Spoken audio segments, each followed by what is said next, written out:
bien, ¿a quién le gusta una historia con un final feliz? Yo creo que a todos. Cuando leemos una historia, por muchas complicaciones que tenga la trama de la historia, por muchos conflictos y tropiezos que pueden tener los personajes, nos gusta ver que al final todo se va a solucionar y todos los cabos sueltos se pueden ir atándose, ¿verdad? A mí me gusta eso. No sé si somos algunos culpables de ir al final de la historia a leer, a ver si de verdad termina bien antes y así lo estropeamos un poco, pero bueno, queremos un final feliz normalmente. Quizá es ese deseo de meternos por un tiempo en un mundo un poco más ideal que el nuestro. Sabemos que en el mundo de hoy en día, bueno, en el mundo no hay finales felices muchas veces y queremos quizá identificar con los personajes para ver, bueno, si su problema se solucionó, a lo mejor el mío también.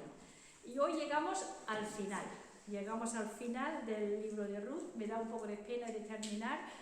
No pensaba que iba a extenderse durante, creo que son 10 estudios, nunca pensaba eso, pensaba que 4 o 5, pero el Señor ha ido enseñándonos y abriendo su palabra y yo soy la primera que he aprendido un montón, yo espero que vosotras también, y que sea, como dice Timoteo, que sea útil para instruirnos en justicia, a fin de que seamos perfectas y enteramente preparados para toda buena obra, como dice la palabra de Dios, que ese es el propósito de la palabra de Dios en nuestras vidas y espero que sea así para nosotras.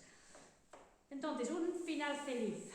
Si hay algún libro en toda la Biblia o alguna historia en toda la Biblia que podríamos decir que tiene un final feliz, pues esta historia de Ruth, ¿no?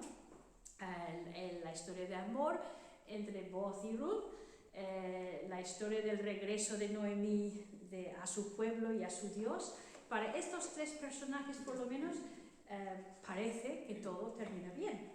Ruth, la extranjera, decide en ese momento tan crucial en el camino saliendo de Moab, decide dejar los dioses paganos, dejar su adoración pagana y volver con Noemí a servir al Dios verdadero. Y Dios obra en su providencia, en su misericordia con ella, no solo proveyendo su sostén diario, pero proveyéndole con un marido y luego dándole un hijo a una mujer que probablemente no podía tener hijos. Entonces, eso para ella, desde luego, es un final feliz. Boaz, el rico terrateniente, que parece que lo tenía todo, Dios le había bendecido con muchos bienes y sin embargo le faltaba una esposa. Y Dios allí va y deja caer a la esposa en su mismo campo, le provee de una buena, una virtuosa mujer, que dice el libro de Ruth que era una mujer virtuosa, y encima le da un hijo para continuar, un heredero, para continuar, podríamos decir, la empresa familiar, un heredero para seguir en el trabajo. ¿Qué más se puede pedir? Es un final feliz para él también. Y de Noemí, ¿qué podemos decir? Pues si comparas la Noemí del principio de Ruth con la Noemí del final, no tiene nada de... es una mujer diferente totalmente. Es interesante que el libro de Ruth empieza con Noemí y termina con Noemí. Tiene el nombre de Ruth, pero empieza y termina con Noemí. Esa mujer que estaba tan lejos de Dios y tan lejos de su pueblo, y sin embargo allí vuelve y en Belén encuentra en Dios, encuentra ese refugio, encuentra esperanza en Dios.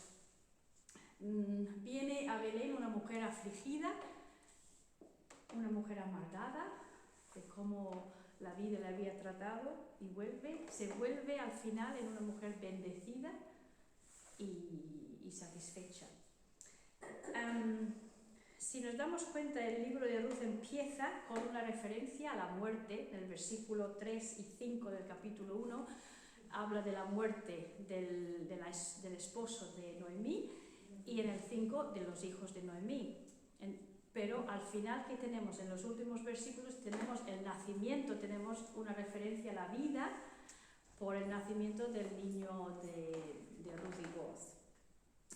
Empieza también la historia en el capítulo 1:6, dice que Noemí se levantó para ir a Moab, para salir de Moab, para ir a Belén, y al final del capítulo 4 la vemos sentada. Primero se levantó, como empezar el viaje, bueno, literalmente hizo su viaje, y luego se termina el viaje, se termina la historia y está sentada al final de la historia. Es como si se cerrara el círculo, se termina la historia y es una historia, un final feliz para Noemí, desde luego.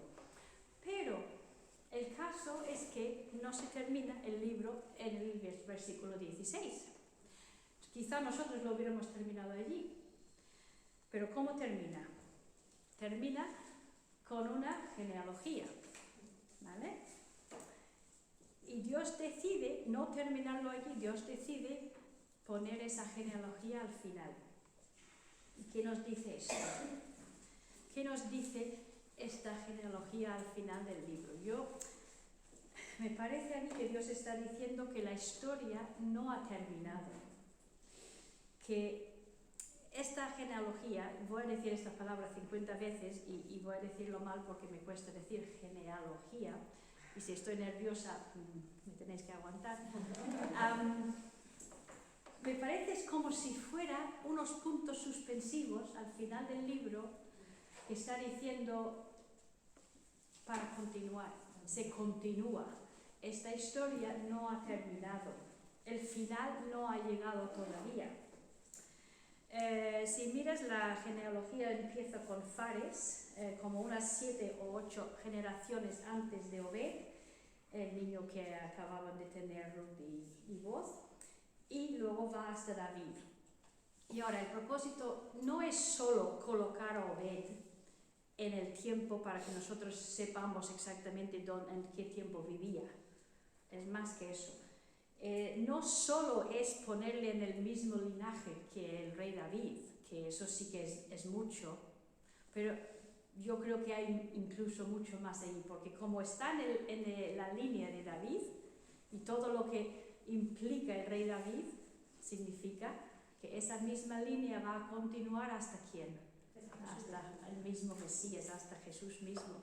Si tú vas a Mateo capítulo 1, tú puedes leer la genealogía de Jesucristo y allí vas a encontrar a Boaz allí en la lista, vas a encontrar a Obed en la lista, y milagro de milagros, de las 4 mujeres que encuentras en esa genealogía está Ruth.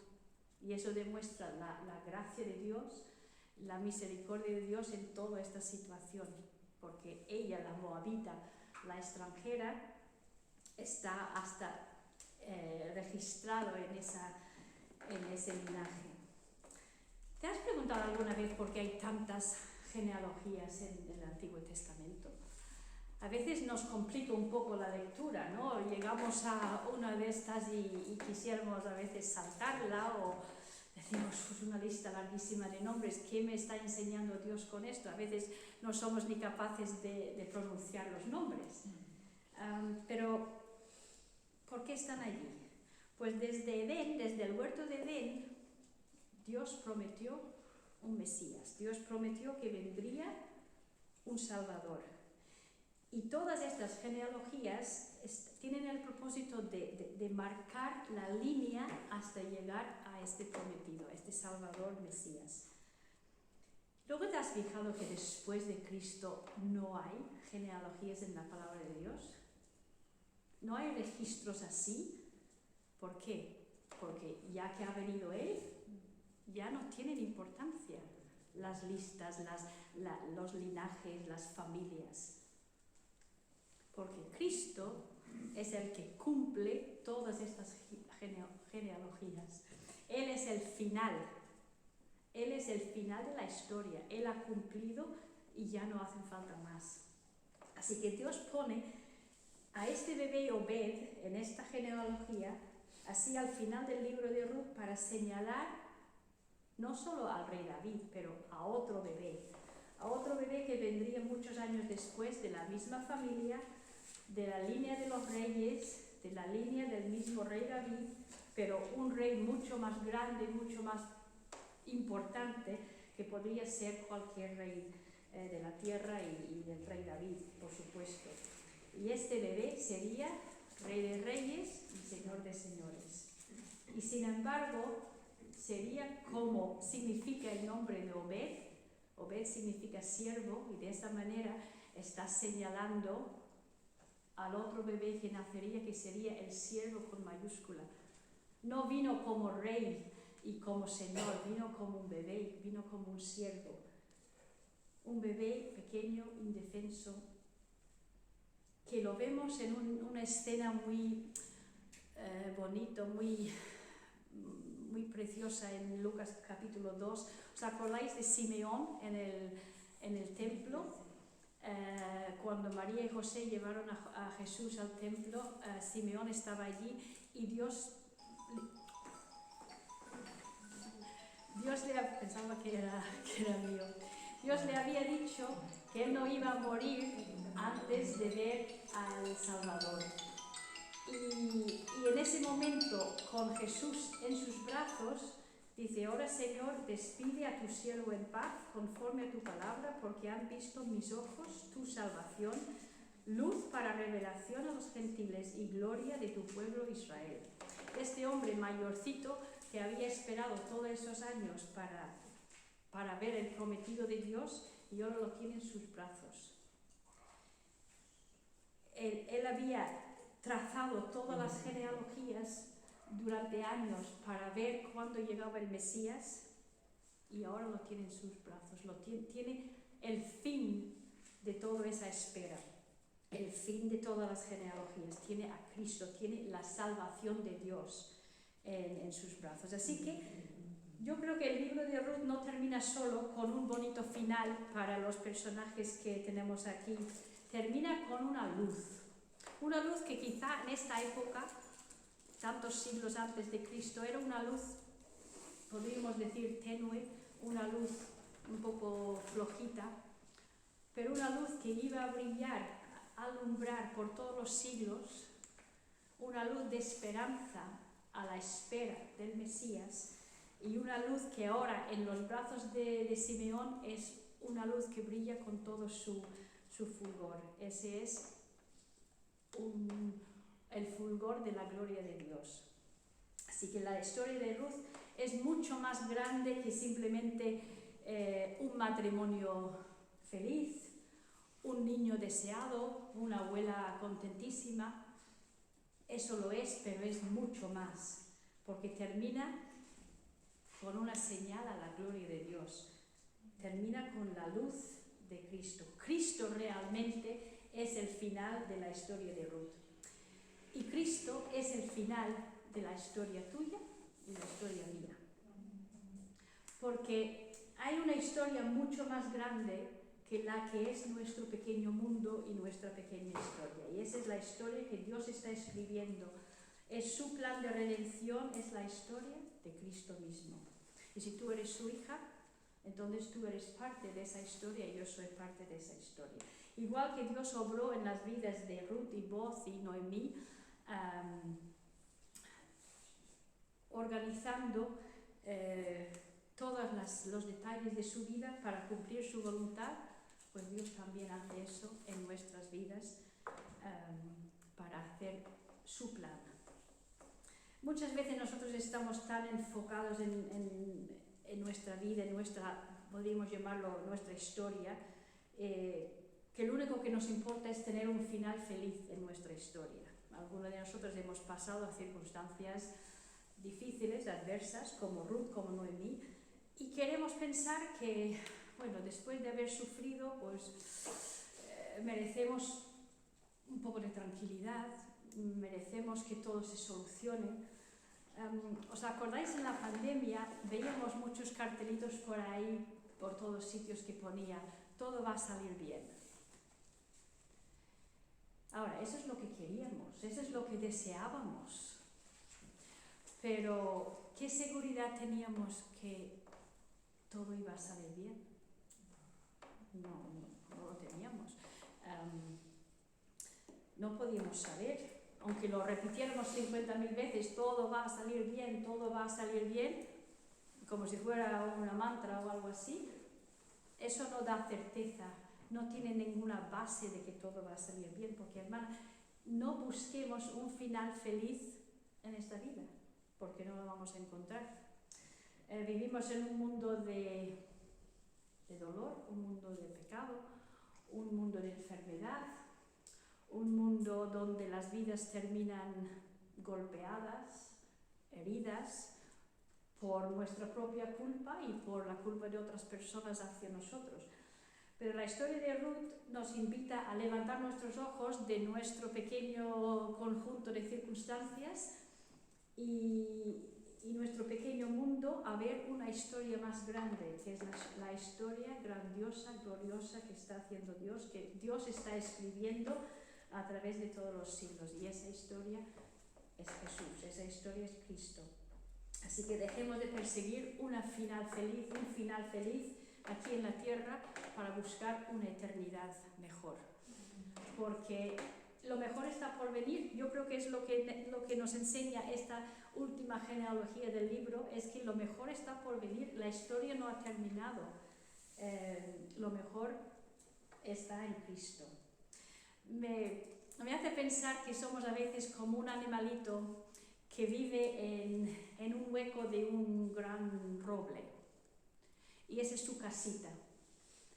Y ese es su mundo. Y no se le ha ocurrido nunca en la vida mirar para arriba y ver ese árbol, lo grande que es, lo hermoso que es, lo fuerte que es. Él está dedicado, metido en su pequeño agujerito. Y a veces somos así. Solo estamos mirando aquí en este mundo nuestra propia historia. Así que levantémonos los ojos, lo mejor está por venir. Y esto es un gran consuelo para nosotros, la verdad, para el Hijo de Dios. Que mi historia particular es parte de uno mucho más grande. Y aunque solo puedo ver una parte, y no lo entiendo muchas veces, sé que Dios entiende. Hemos hecho el juego, a veces no veíamos bien. Tú ves solo el asa de la taza, puede que no entiendas ni siquiera que es una taza, solo ves una parte del objeto. A veces nuestras vidas son un poco así. Solo vemos una esquinita del cuadro y no vemos todo lo que Dios está haciendo. Y como no entendemos, pues nos amargamos contra Dios. Eso lo hacía Noemí al principio, decía, el Todopoderoso me ha afligido. Y muchas veces decimos, Dios, ¿qué estás haciendo? ¿Por qué estás haciendo eso en mi vida? No lo entiendo. Claro, no lo entendemos porque no lo vemos todo, solo vemos la esquinita, un cachito. Y no nos hace sentido, claro. Pero sabes que Dios sí que lo ve todo. Y Él algún día nos lo mostrará. Noemí quizá al final de su historia aquí podría haber pensado, pues mira por todos los problemas que he pasado y Dios lo ha obrado todo para bien. Pero realmente, es verdad, Dios le había traído por el camino y lo había obrado todo para bien. Pero realmente ella no sabía ni la mitad de lo que Dios estaba haciendo allí. ¿Cómo podría ella haber imaginado que ese bebé que tenía en las rodillas iba a ser el abuelo del rey David e iba a formar parte del linaje hasta el propio Mesías? No lo sabía, no podía saberlo. A veces Dios decide no decirnos, no contestar nuestras preguntas, no explicarnos por qué hace lo que está haciendo en nuestras vidas. Eso es lo que hizo a Job. Y el libro de Job está lleno de preguntas que Job hace a Dios, en sus porqués. Dios no le contesta. Y lo único que le hace es, le muestra su gloria. Y en medio de toda su aflicción y todo su dolor, Dios no contestaba sus preguntas. Y Job podría haber dicho, no, hay muchas cosas que no entiendo, cosas que no voy a entender nunca, pero de una cosa sí que sé, y lo dice en Job 19:25, yo sé que mi Redentor vive, y al final se levantará sobre el polvo. Él podía ver más allá de su sufrimiento y podía por la fe incluso ver a Jesús. Está hablando de su Redentor, tantos siglos antes, pero por la fe ve que Dios está haciendo su obra de redención. Y eso fue suficiente para él. Y hermana, esto es lo que tenemos que saber. Habrá muchas cosas que no sabremos, pero sabemos que Cristo vive, que nuestro Redentor vive, y Job incluso sabía, de alguna manera, veía la resurrección de Cristo y por consecuencia su propia resurrección. Lo mejor está por venir. Eso es lo que entendía Job y eso es lo que tenemos que entender nosotros. El tapiz no está terminado, el cuadro no está terminado, solo en la eternidad será cuando Dios nos revela eso. Y hasta entonces tenemos que confiar en que nuestro Redentor vive. Así que hemos visto que mi vida, mi historia, es parte de una historia mucho más grande, y también tenemos que entender que Dios en su soberanía es el que ordena todos los detalles de mi vida. Ahora hemos visto esto en el libro de Ruth. Sabemos, a veces pone, aconteció que Ruth fue a no sé dónde, o alguien aparecía en el momento exacto que tenía que estar en un sitio, en el sitio. Eso no era casualidades, eso era la mano de Dios obrando. Así que no hay nada, ni lo más mínimo detalle que se le escapa a Dios. No hay nada que le coge a Dios por sorpresa, nada de nada. Ni la pandemia, que a los hombres sí que les escaparon todas estas cosas de las manos. Ni la pandemia, ni la guerra, o ningún problema tuyo personal que ha llegado a tu vida para sacudir tu mundo. Eso no ha sacudido a Dios. Dios no ha tenido que cambiar nada en su historia. Ninguna frase de su historia se ha tenido que cambiar por nuestros problemas. No, Dios no está sorprendido con lo que está pasando en Ucrania. No se le ha escapado. Cuando pienso en esa hermana que ha tenido que separarse de su marido y huir por su vida, no solo no sabiendo cuándo lo va a volver a ver, o no saber si lo va a volver a ver, y pienso en la aflicción y el sufrimiento que tiene una persona en esa situación, y eso se multiplica por miles y miles de mujeres en esa misma situación.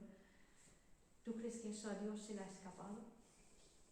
¿Tú sabes que piensas que Dios no sabe lo que está haciendo? Y aquí hablo desde luego con mucho cuidado y sin experiencia, porque ese dolor no lo hemos pasado nosotras. Y yo no puedo darle mi experiencia a nadie. De todas formas, mi experiencia no va a ayudar a nadie. Pero yo puedo decir a cualquier persona que Dios es digno de confianza, incluso en las situaciones más difíciles que uno puede estar. Yo puedo confiar en el Dios del Salmo 46, que es nuestro amparo y nuestra fortaleza, un pronto auxilio en las tribulaciones.